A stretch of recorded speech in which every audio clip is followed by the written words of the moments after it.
안녕하세요. 해다리의 책 읽는 하루에 함께 해주셔서 감사합니다.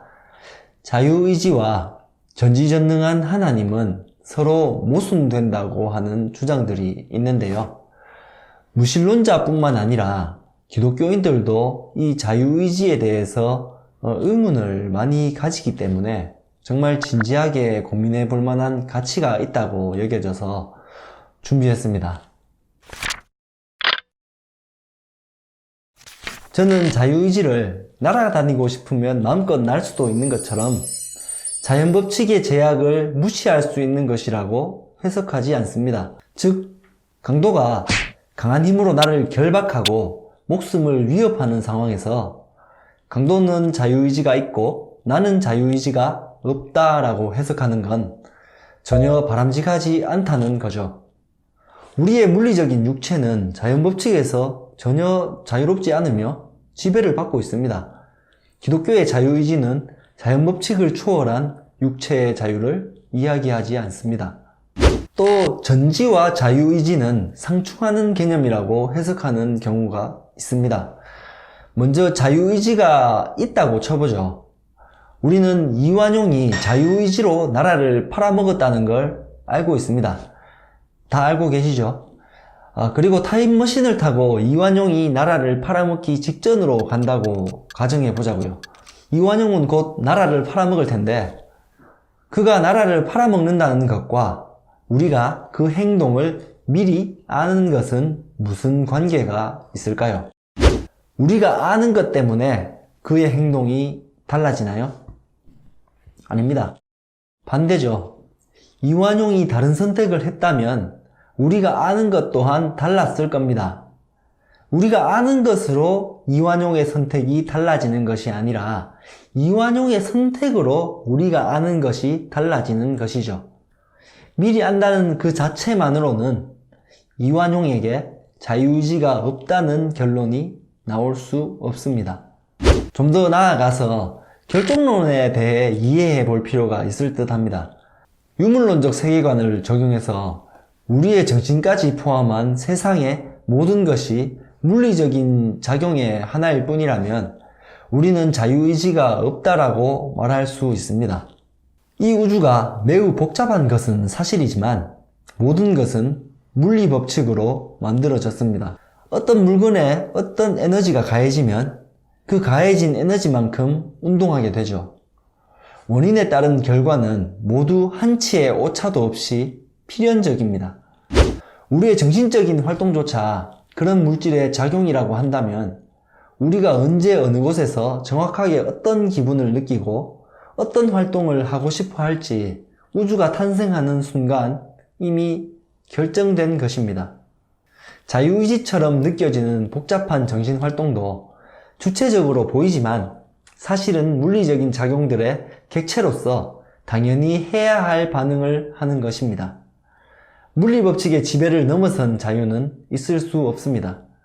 이것이 유물론적 세계관의 결정론인데요. 여기에선 사실 우리의 미래를 누군가 아는지 모르는지와 관계없이 자유의지는 없습니다. 유일한 희망은 단지 우리가 미래를 모르기 때문에 자유의지가 있는 것처럼 살아갈 수 있다는 겁니다. 정말로 자유의지가 있는 게 아니라 자유의지가 있는 것처럼 사는 겁니다. 결정론에서도 자유의지가 있다는 견해와 없다는 견해로 갈라지는데요. 특히 양자역학이 등장하면서 미래가 확정되어 있다는 결정론은 힘을 많이 잃게 되었죠. 하지만 유물론적으로 자유의지가 있다는 이야기를 길게 할 필요는 없을 듯 합니다. 이 영상을 보시는 분들은 자유의지가 있다는 유물론적 관점이 궁금한 것이 아니라 기독교적 관점에서 자유의지를 어떻게 설명할 것인지가 궁금할 테니까요. 결정론에서 보았듯 전지전능한 하나님이 이 세상과 나를 만들었다면 그 하나님이 모든 결과를 예상했음에도 그 결과를 도출하는 모든 원인을 창조했다. 하나님이 전지전능하다면 그가 창조한 인과관계를 벗어나는 자유의지란 있을 수 없다. 한마디로 하나님을 거부하게 한 것은 하나님이다. 이런 견해가 있습니다. 전지전능한 하나님이 만든 세계에서 우리는 스스로 주체가 될 수 없으며 객체일 뿐이라는 것이죠. 우리의 주체적인 선택을 성경에서 어떻게 설명하는지 살펴봐야 할 것 같아요. 그러나 여호와께서 사무엘에게 말씀하셨습니다. 겉모습이나 키를 보지 마라. 나는 그를 이미 버렸다. 내가 보는 것은 사람이 보는 것과 다르다. 사람은 겉모습을 보지만 여호와는 마음의 중심을 보신다. 우리 마음의 중심이 물리세계의 환경과 유전자 같은 요소들 또는 하나님의 부름에 완전히 휘둘리는 객체가 아니려면 물리세계나 하나님 어느 한쪽에 지배당해서는 안 됩니다. 로마서 8장에서 여기에 대해 나오는데요. 육신을 따라 사는 사람은 육신의 일을 생각하지만 성령을 따라 사는 사람은 성령의 일을 생각합니다. 만일 여러분이 육신을 따라 살면 반드시 죽을 것이지만 성령으로 몸의 행실을 죽이면 살 것입니다. 육에 속하는 물리세계 외에 영적 세계도 있으며 우리는 어느 한쪽을 따를 수 있는 자유가 있다고 하는 것 같은데요. 우리가 이렇게 물리세계에 전적으로 속한 객체가 아니라 양쪽 세계 사이에 얽혀있는 상태라면 우리 마음의 중심이 영과 육, 양쪽 영역의 영향에서 완전히 벗어날 수는 없더라도 육신의 요구에 귀를 기울여서 육신의 것을 생각한다거나 성령의 요구에 귀를 기울여서 영의 것을 생각하는 것은 가능해 보입니다. 우리의 영적 영역은 육에서 자유로운 주체이며 육신의 영역은 영에서 자유로운 주체가 될 테니까요. 저는 지금 영적 세계나 자유의지가 존재한다는 증명을 하는 것은 아닙니다. 우리는 지금 전지전능한 하나님이 있다는 전제하에 하나님을 거부할 자유의지가 모순인지를 생각해 보는 것이죠.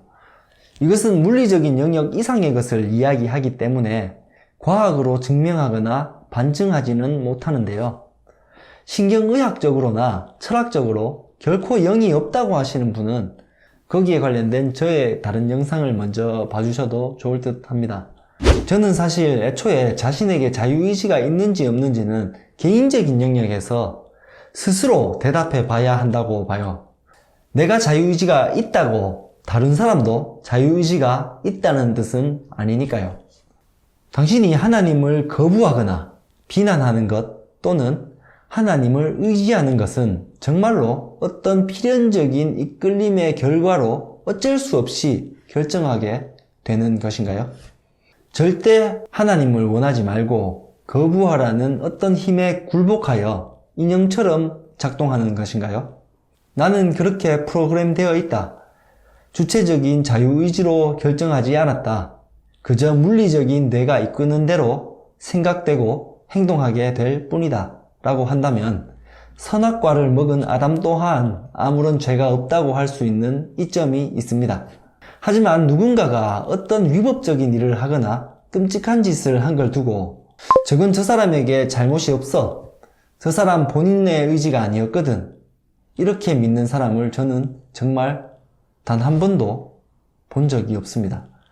누가복음에 부자가 하나님 나라에 들어가는 것보다 낙타가 바늘구멍으로 지나가는 것이 더 쉽다라는 구절을 봤을 때 물질적인 혜택을 많이 받는 사람일수록 스스로 물질에 굴복하기가 쉬운 건 확실해 보입니다.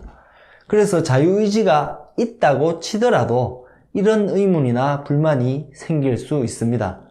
애초에 먹으면 안 되는 선악과를 왜 먹음직스럽고 탐스럽게 만들어서 먹고 싶게 만들고 자신이 먹지 말라는 명령에 복종하는지 안 하는지를 감시하고 앉았냐? 함정수사야? 그런 위험도 하나님이 만든 거잖아. 유혹당할 수밖에 없도록 해놓고 먹으면 죽는다고? 애초에 왜 그런 유혹을 만들었냐? 이런 거죠. 정말 그렇게 말할 수 있습니다. 아담도 그랬듯이요. 아담은 이렇게 대답합니다. 하나님께서 함께 하라고 제게 주신 그 여자가 그 나무 열매를 제게 주어서 제가 먹었습니다. 이 말의 뜻은 이거죠. 하나님이 주신 여자 때문에, 그런 여자를 데려온 당신 때문에 제가 먹은 겁니다. 저는 어쩔 수 없었습니다. 남성 우월적이라고 오해받고 있는 성경에서 남성을 이렇게 비겁하게 표현한 부분이 참 인상적인데요. 이 불순종할 수 있는 자유의지도 그렇고 그의 아내 하와도 그렇고 분명 아담을 위한 선물이었죠. 부자 중에 정말로 자신이 부자라는 사실에 불평할 사람이 있는지는 모르겠네요.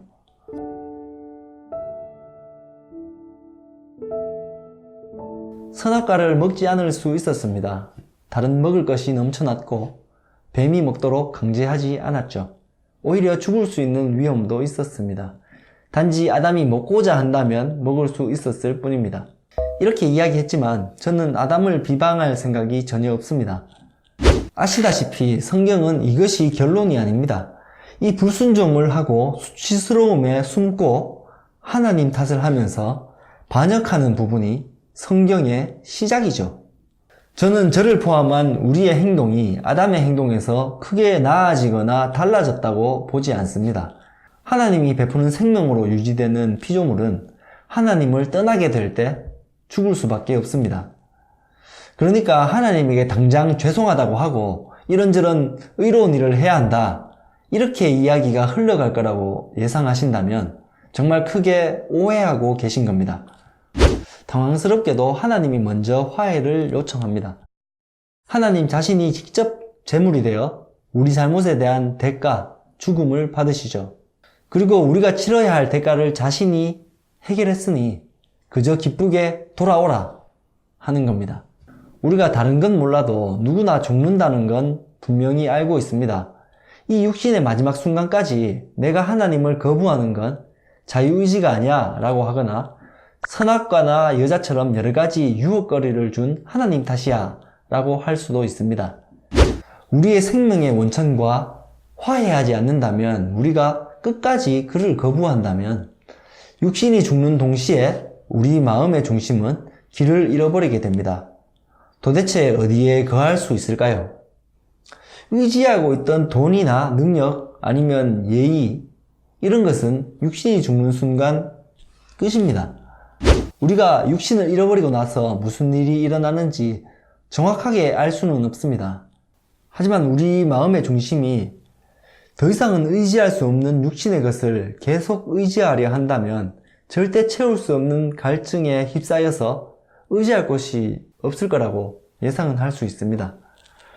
하나님은 결코 우리가 그런 상태에 놓이길 원하지 않습니다. 그 마지막 때에 자신의 영원한 생명과 기쁨에 거해서 우리의 그 갈증을 해소하길 원하시죠. 하나님은 천국 갈 사람, 지옥 갈 사람 정해놓고 연극을 감상하시는 게 아닙니다. 자신의 부름에 응할 사람들을 미리 아시고 그들을 위해 예수 그리스도의 대속을 예정하신 겁니다.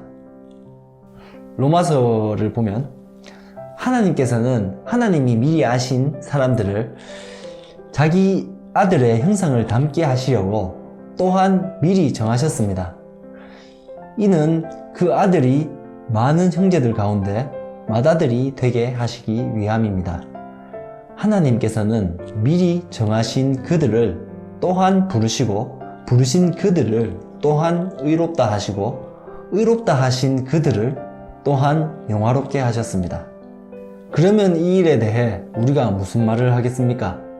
하나님께서 우리를 위하시면 누가 우리를 대적하겠습니까?